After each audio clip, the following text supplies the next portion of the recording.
first time I was involved with the Pro Jam guys. I got to meet Eddie Vedder a long time ago. It was probably like, just thinking about this recently, it was probably, I don't know, 2000 or something like that. And I'm from Minneapolis, and I was coming, I had a little trio. It was me and a bass player who was probably 17 years old named Rob, and then a drummer named I forget who Noah was on drums. And we were touring around, we were doing like little circles outside, to Chicago and places like that, Montana. And then eventually we got out to Seattle.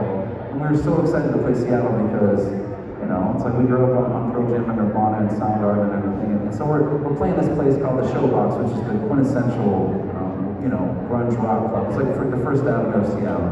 So we're opening the show for somebody else. So we played our set, and we came off stage, and we're hanging out in the green room, and somebody pops their head in the door, and it was a guy, and he had a mohawk, and he had like an army jacket. And I was like, hey man, I know him. That's Taxi Driver. I was like, no, that doesn't make sense because he's a lot younger than that. And I was like, who is that? And then he goes, hey guys. I'm like, oh, it's Eddie Vedder, and he's got a mohawk and an army jacket. He's in our backstage room. I'm like, hey, and he's like, hey guys, how you doing? So he comes back, and turns out he was looking for somebody else, but it was nice. We got to talk to Eddie for a little bit, and then he leaves. We're like, holy crap, we played Seattle. And then Eddie came backstage. What the hell? This is amazing. So we're getting ready to go. It's like an hour later. We're backing up the van. And then Eddie comes back into our room and he goes, hey guys, want to come to my house? We're like, yeah, we're going to come to your house. So we wait outside in our van for Eddie to pull around. And he comes around in his car. And then, because before GPS and all that stuff, we're like following Eddie through the hills at like 2 in the morning to some, up through the hills of Seattle and we get to his house. We go, and it's just us and him and his girlfriend, who's now his wife at the time, Jill. And we're hanging out, just talking and playing pool, and it was like super surreal. And we just hung out and asked him tons of questions about everything. And then again, we thought it was the end of the night. We thought it was time to go.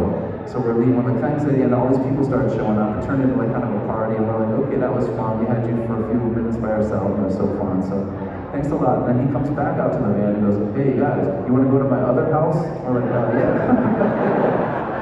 He's like, come out, get out of the van. So we get out of the van, and it got really surreal because we walked through the house, through the back door, into the woods. And we're walking through the woods, and then there was a big stone wall. And he goes up to the wall, and he's like, beep, beep, beep, beep, and pushes this keypad, and a sliding door opened in the giant wall in the woods. And then there was a pathway up to an amazing other house that was like unbelievable. It was all curving. It was kind of like that guy in Barcelona, the architect Gaudi. So all the architecture was like waving, and even inside the house. So we go inside the house, and it's like all the hallways were bending, and like we were climbing through tunnels that were like lit from below with like guitars and inside the tunnels. And we ended up in this kitchen. It's like 2:30 in the morning or 3 or something like that, and like we're in this regular kitchen, and he's like, "You guys want some snacks?" And we're like, "Yeah, okay." So Eddie starts making us some peanut butter and jelly, and we're sitting there, and I'm a little hammered at the point because I was a little nervous. So I'm looking around at the cupboards, and I see all these papers taped to the covers. I'm like, what are these words? And there's words all over the papers, and I was like, I know these words. This is Tommy by The Who. He's like, yeah, Pete Townsend sent me those. Those are the actual lyrics from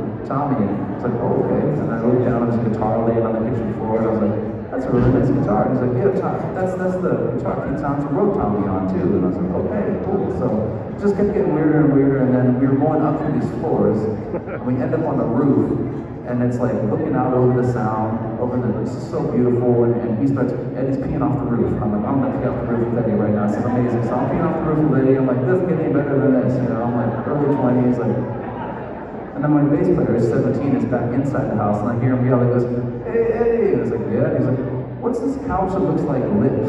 It's just this big couch. He's like, what's this bar sticking out of this couch? And I was like, and he goes, oh, I'll show you. So he runs inside and he pulls the cushion out of the couch, and then the bar goes down the floor. He jumps down the floor, and we look down this hole, and down on the floor below it's another couch made of giant cushions that look like lips. And he pulls those cushions out too, and then he just goes forever. He just goes down the bar, shoot, and it's like, come on guys. I'm like, oh hell no, But my bass player is 17, he's like, yes, and he just jumps. He's gone. I'm like, oh my god. I'm like, I'm just squeaking down this bar so slow, going through these floors, and every floor was weirder than the next. I'm like squeaking through. I end up in their bedroom, and his poor girlfriend's so annoyed. She's getting ready for bed. She's like, what the hell, man? I'm like, sorry. I'm so sorry, I'm just taking this where it leads. I don't know where this is going, any of this.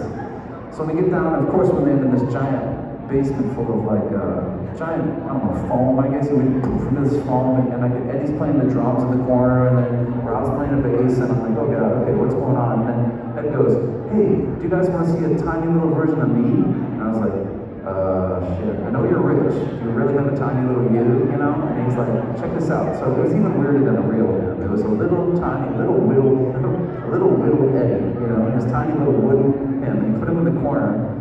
It's like 2000, so this is like before much technology. And he had gotten this reel-to-reel movie projector. He brings it out. He shoots this movie onto this tiny little wooden Eddie. It was a movie of him. And he just goes, hey, it's Ed, welcome to my house. And I'm like, I gotta go. Time out, you know? So it was like, go back out to the van. It was like, that was amazing. And saying thank you. And we go back to our Motel 6. It's probably like 5 in the morning. We're going to get back to our Motel 6. We're all sleeping in the same room. It's like 2 beds. And we're like, man, they're like, whoa, did that just really happen? And all of a sudden I'm like, hey, where's my phone? Hey, where's my code?